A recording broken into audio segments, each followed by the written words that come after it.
Hello everyone, আসসালামু আলাইকুম। তো চলে আসলাম প্রতিদিনের মতো আপনাদের মাঝে নতুন আরও একটি ভিডিও নিয়ে।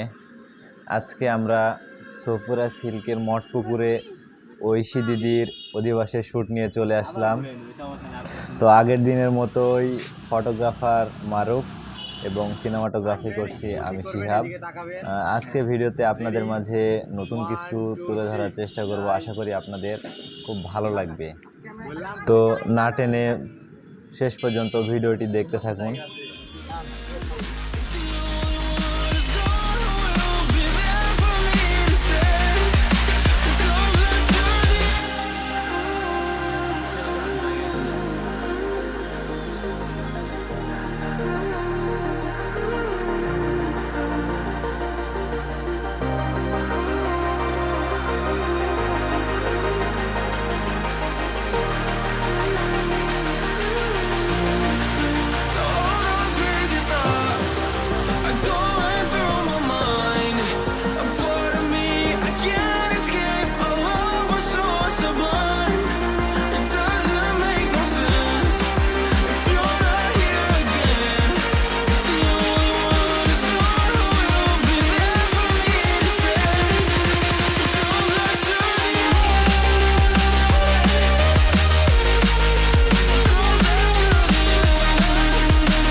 আজকের মতো এই ছিল আমাদের আউটডোর শ্যুট। যদি আপনাদের ভালো লেগে থাকে তাহলে অবশ্যই আমাদের পাশে থাকবেন। ধন্যবাদ।